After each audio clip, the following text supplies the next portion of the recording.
watched Tenet movie like 5 years ago, back in December 2020, and I can tell you that it got released in the bad time because it was a COVID time, and half of the people didn't understood it, so they said it's a bad movie, and most of the people didn't went to see the movie because of the COVID.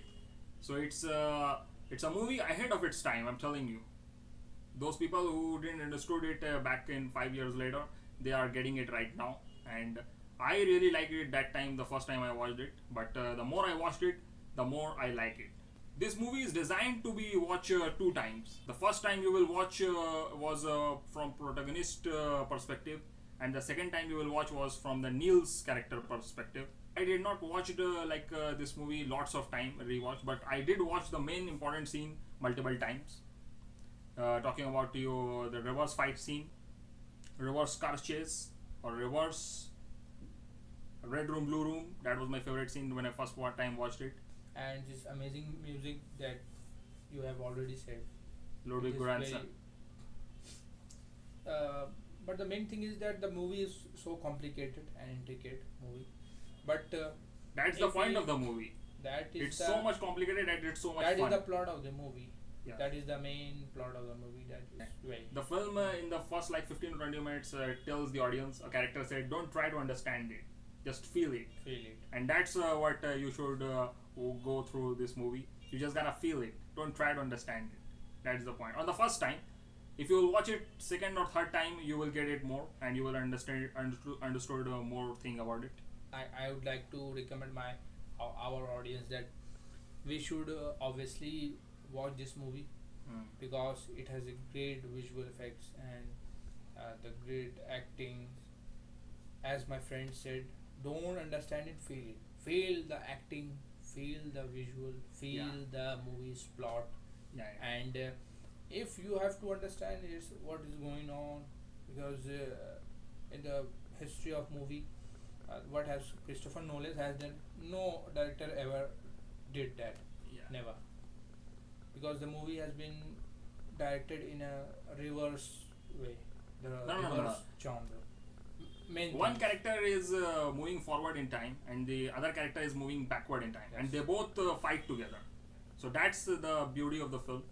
You will see forward and reverse thing collapse with each other, and we get audience, we get a very fun time, which is amazing to watch, and I have seen it multiple times. The scenes, the film has a very great opening scene with the loud music and the great action we see in this opening scene. That just gonna put the viewers like in the mood of the film, what is going to be, and we see this opera siege. It's amazing, really one of the best opening scene. Then the protagonist meets this scientist who tells what is time inversion. So we see a bullet. One bullet is inverted. That one bullet is traveling for reverse in time. So we are traveling forward in time. And now if we are gonna get in the turnstile, the machine that is doing this, that's the science fiction thing. So that machine, if a thing will get into it, it will get inverted. Its time will get inverted.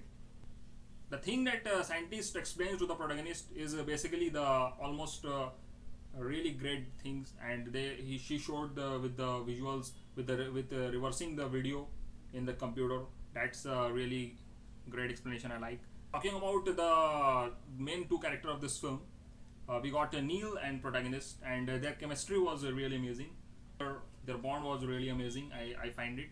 And Neil character, he was really funny. He's a typical funny guy in a spy movie. We see that lots of time, and he said lots of funny things, and he knows too much. From the first scene, he actually knows too much. So that's the thing. And there's a one really funny line when they rob the thing, algorithm, whatever it is, and now the protagonist, now the Neil, he was listening to the audio in a transmitter, and he says I can't understand it. It's inverted. But the protagonist says, I thought you said you spoke the Estonian, and Neil character said it's not Estonian, it's backwards. So that's the really funny line, I thought. And Christopher Nolan has a really good humor. I think his movies has a pretty good amount of humor, and which worked for me.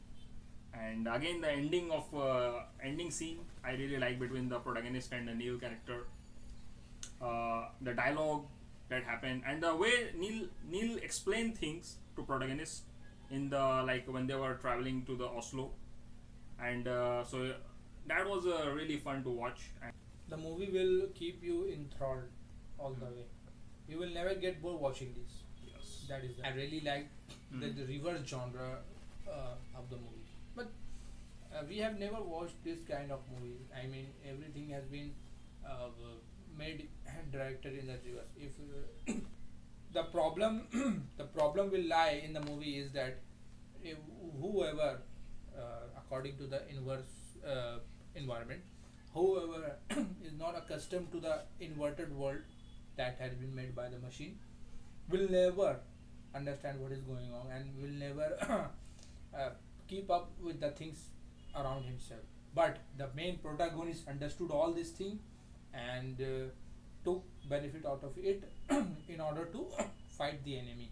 when it comes to Tenet movie, my favorite scene from the movie the first time I watched it was red room blue room interrogation scene. And if you have remembered the red room blue room scene, that's when the senator yes. interrogates the protagonist. When I was watching the first time in the theater, I was scratching my head like, what is going on? Then I remembered the dialogue that said between the in the first hour of the film. Don't try to understand it, just feel it. So I was feeling it and I was vibing with it. That's where the Ives character introduction happened, and Ives tell the protagonist about temporal pincer movement, and that scene was like way too fast, and the dialogue was thrown way too fast to you. That I was like scratching my head, like what is he saying? If you will watch it for the first time, you are not gonna get everything. It is meant to watch 2 times or 3 times this well. And then one more character I like was the Wheeler. When she explains the protagonist about the inverted world, her dialogues were also really good. And Wheeler, yeah, one military woman. She was saying that when you will exit the airlock, things will feel strange. Remember, you are inverted. The world is not. Like, I like those dialogues. And one of the issue I have with this movie, it's not a completely issue, is the characters understand things very fast, especially the protagonist. The first time we watched the film from protagonist POV perspective, if I was in the protagonist place and when Ives was explaining temporal pincer movement, I would have said, Ives, stop. Let me just take it very easily, and I would take 2 days or 3 days to completely understand it. So yeah, that's the one issue, and it's not the completely issue. One more thing I like about the film is when protagonist enters in the inverted world, the music was really good there, Ludwig Göransson. It felt like the protagonist entered in a new world. So that was the really good credit to the music. I'm trying to say that the movie has been directed. The movie has been directed in the way that past character travels to the present, and the future, which has been already occurred, will meet the present. That is the point of view of the movie. Okay. So definitely watch this film, and if you still haven't watched this film, and if you are going to watch this film for the first time, I envy you. And because this film is the kind of film that I want to watch it again for the first time. But remember one thing: don't try to understand it, just feel it.